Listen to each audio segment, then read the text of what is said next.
Good morning बच्चों। हम सांख्यिकी का पेपर करेंगे।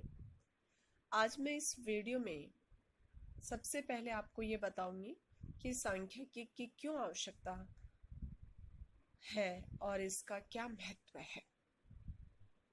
सांख्यिकी का अर्थ क्या है, सांख्यिकी की विशेषताएं क्या है, सांख्यिकी का अध्ययन करते समय हमें किन किन बातों का ध्यान रखना चाहिए, सांख्यिकी की उपयोगिता क्या है।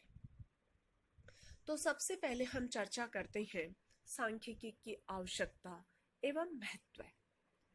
आज मानव के सामने अनेक समस्याएं हैं तथा वह इन समस्याओं का समाधान करना चाहता है। इस कारण सांख्यिकीय सिद्धांत तथा विचारों को दिन प्रतिदिन प्रोत्साहन दिया जाने लगा है। व्यक्ति की अनेक समस्याएं ऐसी हैं जिनको केवल निरीक्षण नहीं किया जा सकता, बल्कि विभिन्न क्षेत्रों में व्यक्ति के व्यवहार को अलग अलग दृष्टिकोणों से समझा जा सकता है। एक व्यक्ति का समाज में क्या व्यवहार है, एक समाज का अन्य समाज से कैसा संबंध है, धर्म या जाति के व्यक्ति अन्य धर्म या जाति के व्यक्तियों के साथ कैसा व्यवहार करते हैं, अनेक समस्याओं का समुचित रूप से समाधान करने के लिए मनोवैज्ञानिक, शिक्षाविद एवं समाजशास्त्री प्रयास कर रहे हैं। इसके अलावा हम यह भी चाहते हैं कि प्रत्येक स्तर पर एक निश्चित मानक स्थापित किया जाए जिसके द्वारा ज्ञात किया जा सके कि अमुक एज एवं कक्षा वाले छात्र की प्रामाणिक शिक्षा क्या होनी चाहिए। किसी विशेष अवस्था के बच्चे के विकास या किसी जनसंख्या की अमुक विशेषता का चित्र किस प्रकार बनेगा। इससे स्पष्ट है कि आज के वैज्ञानिक एवं भौतिकवादी संसार में व्यक्ति के जीवन एवं समाज से संबंधित विभिन्न पहलुओं जैसे जन्म मरण दर का अनुमान, प्रति व्यक्ति प्रतिदिन की आय, व्यापार में लाभ और हानि, योजनाओं के अनुमान का ब्यौरा, औसत वृद्धि, इन सभी पॉइंट्स पर या इन सभी समस्त स्थानों पर सांख्यिकी विधियों का होना बहुत जरूरी हो गया है। आधुनिक युग में तो सांख्यिकी हमारे जीवन का एक अंग बन गई है। व्यक्ति के जन्म से लेकर मृत्यु तक इसका निरंतर महत्व बना रहता है और बनता रहेगा। व्यावहारिक जीवन तथा ज्ञान विज्ञान की सभी शाखाओं में सांख्यिकी नियमों एवं विधियों का आज व्यापक है। सांख्यिकी है ये लैटिन भाषा से लिया गया है और आज इसका महत्व बहुत अधिक बढ़ गया है। प्रारंभ में सांख्यिकी को अर्थशास्त्र का शाखा माना जाता रहा, किंतु आज कोई भी इस कथन में विश्वास नहीं करता। आज के युग में सांख्यिकी का अध्ययन अन्य स्वतंत्र विषयों के समान ही जरूरी है। यह अन्य विज्ञानों के अध्ययन कार्यों में महत्वपूर्ण कार्य करता है।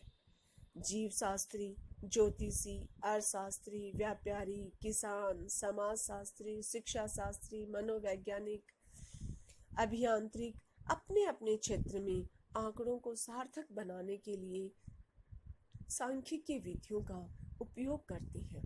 अनेक विषय तो स्वतः ही इसके अंतर्गत आ जाते हैं। आज ये विषय इतना अधिक विकसित हो चुका है कि प्रत्येक क्षेत्र में इसकी आवश्यकता का अनुभव होने लगा है। उसके बाद आता है सांख्यिकी का अर्थ। सांख्यिकी वह विज्ञान है जो आंकड़ों के संकलन, विश्लेषण, व्यवस्थापन एवं निष्कर्षों से संबंध रखता है। लॉविट ने सांख्यिकी के लिए लिखा है, सांख्यिकी वह विज्ञान है जो घटनाओं की व्याख्या, उनका वर्णन तथा उनकी तुलना के लिए आवश्यक आंकिक तथ्यों के संग्रह, वर्गीकरण एवं सारणीयन से संबंध रखता है।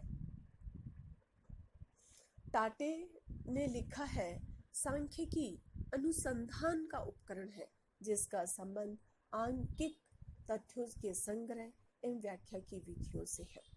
इन सभी परिभाषाओं में सांख्यिकी को विज्ञान के रूप में स्वीकारा है। इनके अनुसार सांख्यिकी एक ऐसा विज्ञान है जिसमें सभी तथ्यों से संबंधित आंकड़ों को एकत्रित किया जाता है, उन्हें सारणीबद्ध किया जाता है, व्यवस्थित किया जाता है एवं विश्लेषण करके निष्कर्ष ज्ञात किया जाता है, जिससे तुलनात्मक अध्ययन संभव हो सके और साथ ही साथ निष्कर्षों की सत्यता एवं शुद्धता की भी जांच की जा सके। सांख्यिकी का स्वरूप समझने के बाद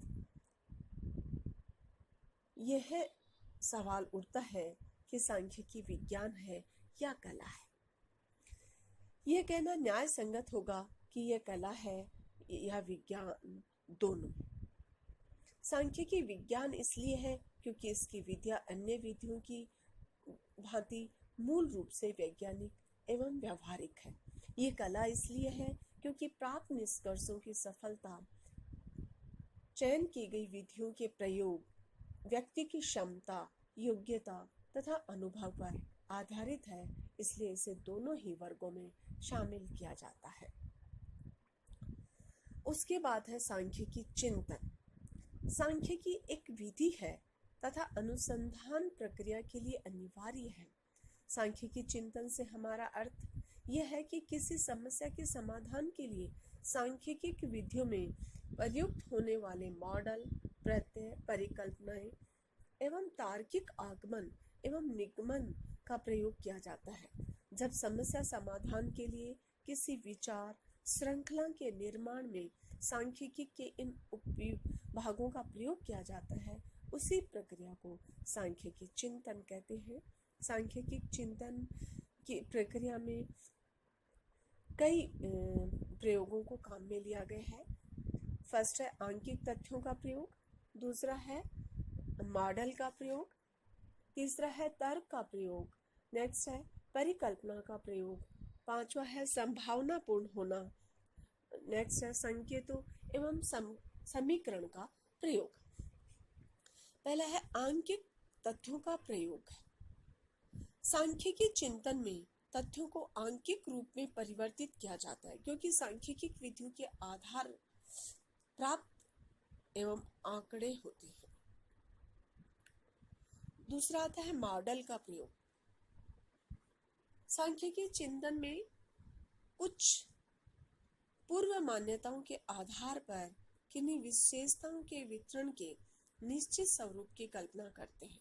सांख्यिकी चिंतन में यह अवलोकन किया जाता है कि वर्तमान अध्याय में प्राप्त निष्कर्षों का वितरण पूर्व निर्धारित मॉडल के अनुकूल है या प्रतिकूल।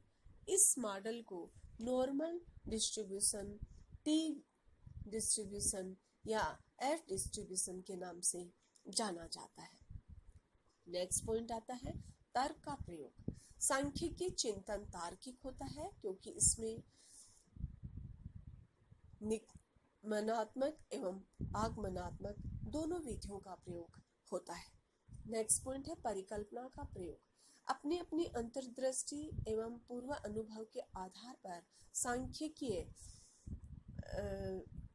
विद परिकल्पना की रचना कर लेता है और फिर प्राप्त आंकड़ों के आधार पर यह देखता है कि उसके द्वारा निर्मित परिकल्पना स्वीकृत हुई या अस्वीकृत। इस जांच विधि को सांख्यिकी परिकल्पना का परीक्षण कहते हैं। नेक्स्ट पॉइंट आता है संभावनापूर्ण होना। सांख्यिकी चिंतन में प्रत्येक निष्कर्ष संभावना के रूप में व्यक्त किया जाता है। हम व्यावहारिक विज्ञानों में मानव व्यवहार से संबंधित समस्याओं का अध्ययन करते हैं जो कि सदैव गतिशील होता है, इसलिए विश्वास के साथ 100% रूप से सही निष्कर्ष प्रस्तुत नहीं किए जाते। ऐसी स्थिति में संभावना का प्रयोग किया जाता है जो सत्य या असत्य की संभावना व्यक्त करता है। नेक्स्ट पॉइंट आता है संकेतों एवं समीकरण का प्रयोग। सांख्यिकी चिंतन की शुद्धता के लिए एक निश्चित भाषा का प्रयोग किया जाता है। इनका अपना शब्दकोश, संकेत, समीकरण है।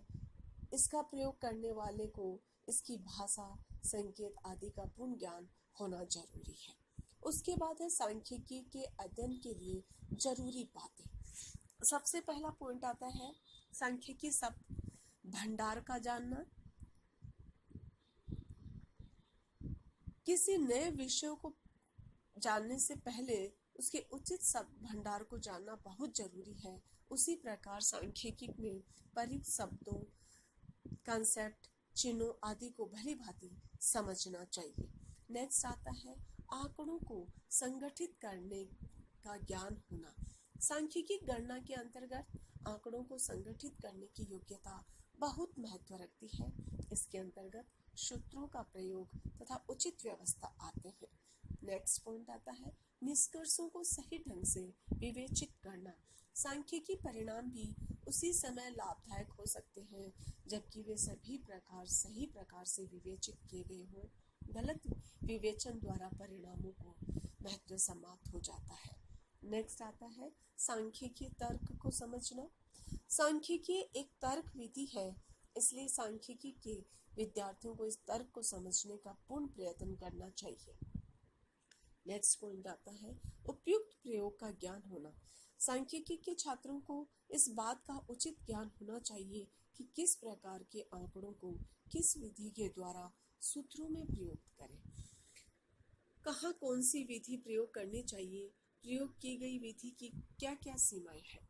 नेक्स्ट पॉइंट आता है संबंधित आंकड़ों को जानना।